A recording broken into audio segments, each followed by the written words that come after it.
cet après-midi est une sorte de première, puisque c'est la première fois que nous réunissons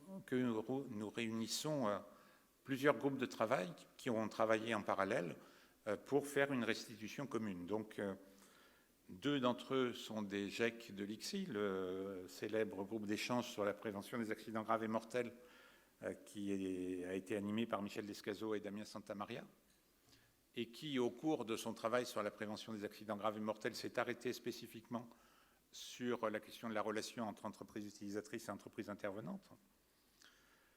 Le groupe d'échange commun avec l'OPP-BTP sur la culture de sécurité dans les projets de construction, qui a été animé par Amel Sedaoui côté ICSI et par Marc Girard côté OPP-BTP, qui lui aussi a pointé spécifiquement des résultats sur la relation entre entreprises utilisatrices et entreprises intervenantes. Et enfin, un groupe de travail de la FONCSI qui était animé par Eric Marsden et moi-même et qui portait sur la façon dont on pouvait rendre compatibles les modèles de sécurité entre les donneurs d'ordre et les contractants, donc typiquement le sujet qui nous occupe. Alors, ce qui est vraiment intéressant, c'est que dans ces trois groupes, il y avait des représentants des donneurs d'ordre, il y avait des représentants des entreprises intervenantes, et dans le temps, et avec la confiance qui s'est construite, on a assisté à une vraie belle liberté de parole, et dont vous allez voir quelques résultats. Les cahiers de ces trois groupes sont disponibles à l'accueil, vous les avez peut-être déjà pris, et en ce qui concerne le groupe culture de sécurité dans les projets de construction, en plus du cahier, il y a un petit fascicule de synthèse qui présente l'essentiel à chaque étape, qui est aussi disponible là-haut. Donc, bien sûr, l'aspect relation entre entreprises utilisatrices et entreprises intervenantes, c'est un sujet ancien. L'ICSI a commencé à travailler de façon précoce sur ce sujet et vous avez sans doute déjà entendu parler du guide 2008-04 qui portait sur l'aide à la décision de sous-traiter et qui était une grande fierté pour l'ICSI puisque à la fois les organisations syndicales et les représentants industriels étaient parvenus à une formulation qui leur convienne à tous, qui n'avait pas été simple. Donc sur cette question de l'externalisation, il y a énormément de sujets dans le monde, bien évidemment, avec des enjeux très différents. Si on prend simplement les disciplines scientifiques, on trouve des critiques fortes sur la question de la sous-traitance qui sont plutôt portées par les sociologues et des visions plus positives qui sont portées par les chercheurs en gestion. C'est évidemment pas l'objet de cet après-midi de vous faire une revue de littérature. Un autre point marquant, c'est que dans la littérature, il est beaucoup question de l'extérieur du chantier. Il y a eu, à une période, énormément de choses qui ont été produites sur les travailleurs nomades, notamment dans le nucléaire. Mais pendant qu'on parlait des conditions d'accueil ou de logement, on parlait moins du travail qui se passait.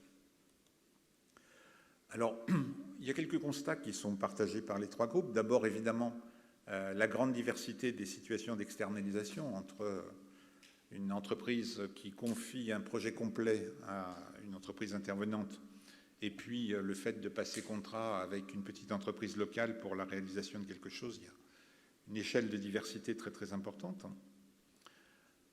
Mais probablement le point le plus important, c'est qu'autrefois, le principe, c'était que le donneur d'ordre était bon en matière de culture de sécurité et que le sous-traitant était mauvais. On n'en est plus là du tout. Et certaines des entreprises intervenantes qui sont représentées ici sont des multinationales qui ont construit leur propre culture de sécurité et qui sont parfois plus en avance que certains de leurs clients sur ces questions, évidemment. Alors, quand on a passé en revue les pratiques, évidemment, dans les trois groupes, on est tombé sur des tas de pratiques différentes, juste sur un point sur lequel on reviendra tout à l'heure.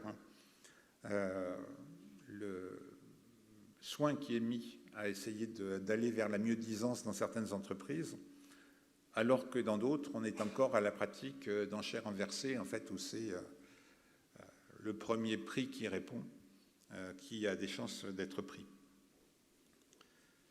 Et puis, un point sur lequel on va revenir beaucoup cet après-midi, c'est qu'il y a beaucoup de choses qui ont été faites formellement. Il y a beaucoup de processus qui ont été améliorés, de procédures dans les entreprises de passation de contrats qui ont été améliorées.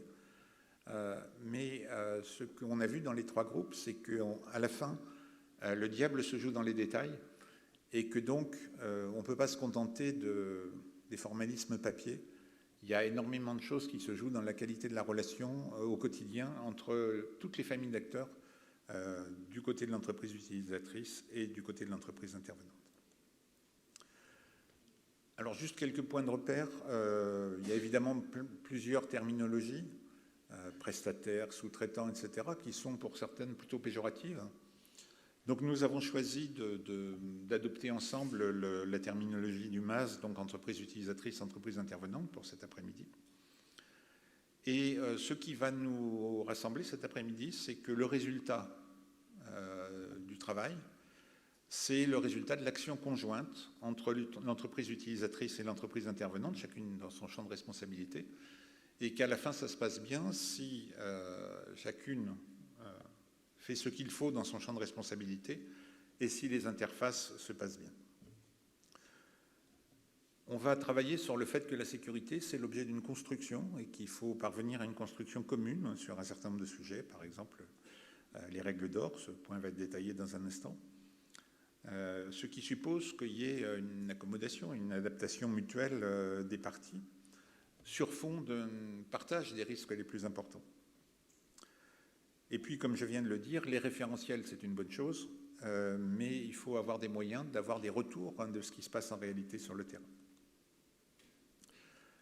Alors, les accidents qui peuvent être liés à des activités sous-traitées se passent soit pendant le chantier, soit comme résultat d'une non-qualité après, par exemple, quand on redémarre les installations. Mais les circonstances qui permettent d'arriver à l'accident, beaucoup d'entre elles se préparent avant, dans les phases de choix de l'entreprise intervenante et de préparation du travail.